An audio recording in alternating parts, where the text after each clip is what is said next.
بعد فاعوذ باللہ من الشیطان الرجیم بسم اللہ الرحمن الرحیم والذین یؤذون اللہ ورسولہ لعنہم اللہ فی الدنیا والآخرہ وأعد لهم عذابا علیما۔ صدق اللہ العلی العظیم۔ نہایت ہی قابل احترام عالی شان مرکزی جامع مسجد کے امام و خطیب حضرت مولانا محمد سلطان صاحب نقشبندی مجددی اور دیگر حضرات علماء کرام، سیاسی سماجی کارکنان، قائدین، صحافی برادری اور حکومت کی طرف سے عوامی احوال سے باخبر رکھنے کے لیے متعین عملہ کے افراد،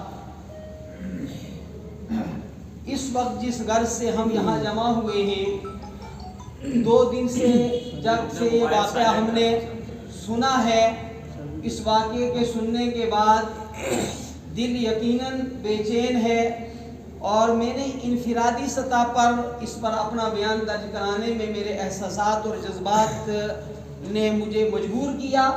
تاہم اس میں کوئی دو رائے نہیں، میرا پچھلا 25 سالہ یہ عمل رہا ہے اور تا حیات رہے گا کہ اجتماعیت کے اندر زندگی ہے، اتحاد کے اندر زندگی ہے۔ یوں ہی کل میں نے حضرت مولانا سلطان صاحب اور دیگر علماء کا پیغام سنا تو میں نے فوراً رابطہ کیا اور اپنی ٹیم کے ساتھ اپنی سعادت سمجھ کر، اپنے ایمان کا تقاضا سمجھ کر یہاں حاضری کا جو ہے فوراً نظام بنایا۔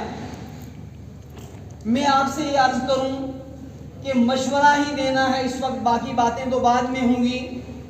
میں ایک واقعہ سناؤں گا اس سلسلے میں، اور میں ہر اللہ تعالیٰ کے کرم سے ہر مجلس کے آداب کی رعایت رکھ کر گفتگو کرتا ہوں۔ جس مقصد کے لیے مجلس بلائی جائے، اس مجلس کے مقصد کو ذرا برابر بھی نقصان کرنا، یہ بددیانتی ہے، یہ خیانت ہے، یہ جہالت ہے، یہ سفاہت ہے، یہ حماقت ہے۔ ایک واقعہ میں سب سے آپ کو سناؤں گا کہ ہمارے غیر منقسم ہندوستان کا زمانہ تھا اور ختم نبوت کا مسئلہ اس وقت بر صغیر ہند و پاک میں اپنے عروج پر تھا۔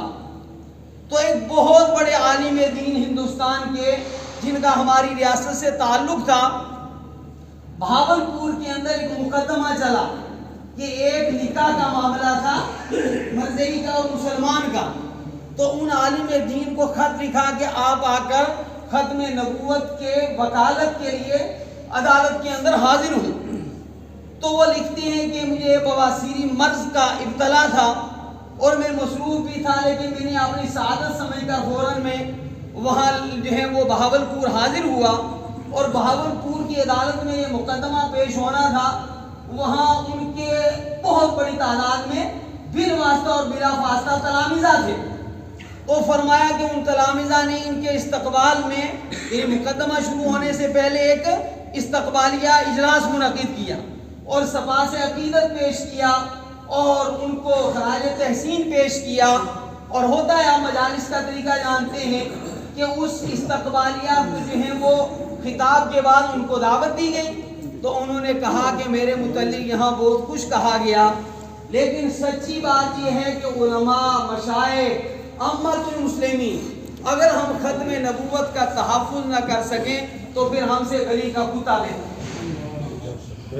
میں آپ سب سے یہ کہنا چاہتا ہوں، ٹھیک کہا ڈاکٹر صاحب نے کہ اجتماعیت کسی ایک واقعے میں ضرورت نہیں، ہر دن اجتماعیت ہماری ضرورت ہے، اتفاق ہر شب ہماری ضرورت ہے، یہ شرعی فریضہ ہے، یہ رسول اکرم صلی اللہ علیہ وسلم کا فرمان پاک ہے۔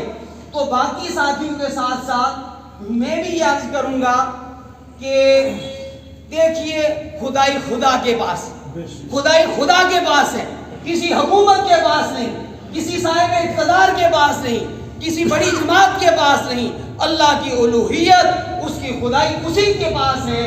ہم رحمت دو عالم جناب محمد رسول اللہ صلی اللہ علیہ وسلم کی جو ہے وہ حرمت پر جان قربان کرنا، یہ ہمارا ایمان ہے۔ بلا خوف الامت لائن، لہذا حضرت مولانا سلطان صاحب تجربے کار ہیں، اللہ تعالیٰ نے ایک بڑا منصب بھی ان کو دیا ہے، یہاں کے علماء کے یہ سرکردہ ہیں، جو فیصلہ یہ لیں آئین کے اندر رہتے ہوئے، دستور کے اندر رہتے ہوئے، اور یہ تو ہمیں کوئی سکھائے ہی نہیں، ساری دنیا کو پیغمبر امن نے امن سکھایا ہے، اور جو دنیا کے اندر گندگی پھیلا رہے ہیں، جو ملک کے امن کو تباہ و برباد کر رہے ہیں، وہ ہمیں درس دیں کہ جناب آپ امن کا خیال رکھنا۔ ارے امن تو پیغمبر امن و عافیت وقار انسانیت جناب محمد رسول اللہ صلی اللہ علیہ وسلم کی دین ہے۔ لہذا تمام حضرات جو ہیں وہ ایک فیصلہ لیں، میں بھی اس کی تائید کرتا ہوں کہ پورا امن مگر باوقار، باوزن، باعظمت طریقے سے ہم ایک بڑا اجلاس کریں اور اس میں اپنا احتجاج اس یتی نرسنگانند سرسوتی خبیث ملعون کے خلاف درج کرائیں۔ جو ہے ہم زندہ ہیں تو زندہ نظر آنے چاہیے، ٹھیک ہے؟ زندگی فکر کا نام ہے، زندگی عمل کا نام ہے، لہذا ہمیں کوئی ایجنسی، کوئی ادارہ امن کا سبق نہ پڑھائے۔ ہماری تاریخ ہے کہ دنیا کو امن ہم نے دیا ہے، لیکن امن کی بھی حدود ہوتی ہیں۔ آپ ہماری عزت نفس کو پامال کرو، آپ ہمارے ایمان پر ڈاکے ڈالو۔ لوگ سیاسی فیصلے بھی مذہبی مقامات پر کرتے ہیں، سیاسی فیصلے بھی مذہبی مقامات پر کرتے ہیں، اور ہم جو ہے ایمانی فیصلے کے لیے بھی کوئی جھجک محسوس کرے، کوئی ایسی بات نہیں۔ حضرت اپنے تجربات کے جو ہے ساتھ اس ساری عوام کو، مختلف مکاتب ہائے فکر کو اپنے اعتماد میں لے کر جو فیصلہ کریں گے اس فیصلے پر ہم لبیک کہیں گے اور اس پر قدم ہم آگے بڑھائیں گے انشاءاللہ الرحمن۔ ہاں، اس بڑے احتجاج سے ہٹ کر، چونکہ پڑھا لکھا طبقہ یہاں تشریف فرمائے، میں درخواست کروں گا کہ احتجاج کا ایک وہ طریقہ ہے اور ایک احتجاج کا یہ طریقہ ہے۔ میں سارے علماء سے مؤدبانہ درخواست کروں گا، آپ سب سوشل میڈیا سے جڑے ہوئے ہیں، باقاعدہ آج سے ہی اپنی مساجد کے اندر سیرت کے دروس جو ہیں وہ شروع کیے جائیں، جتنا وہ چاہیں، اور ہونے والا کچھ نہیں۔ یریدون لیطفئوا نور اللہ بافواہہم واللہ متم نورہ ولو کرہ الکافرون هو الذی ارسل رسولہ بالہدی ودین الحق لیظہرہ علی الدین کلہ ولو کرہ المشرکون۔ نہ مٹا ہے نہ مٹے گا چرچا تیرا، یہ تو مٹ جائیں گے آدھا تیرے، ان شانیک هو الابتر ورفعنا لک ذکرک۔ لیکن نہ نبی صلی اللہ علیہ وسلم استغفر اللہ ہماری کسی حمایت، دفاع اور نصرت کے محتاج ہیں، ہم محتاج ہیں اس کے کہ ہم نشاور ہو جائیں، ہمارے ماں باپ قربان ہو جائیں، ہماری نسلیں رحمت دو عالم صلی اللہ علیہ وسلم کے نام پاک، آپ کی حرمت اور عظمت کے اوپر جو ہے وہ نثار ہو جائیں۔ اور یہ بے وقوف ہے، یہ بدنما داغ ہے ہندو مذہب کے اندر ہونے پر، یہ سرسوتی، یہ مندروں کے نام پر داغ ہے۔ دیکھیے ہم ایک اللہ کی پرستش کرتے ہیں، مگر ہمارا مذہب ہمیں تمام مذاہب کے پیشواؤں کے احترام کی تعلیم دیتا ہے۔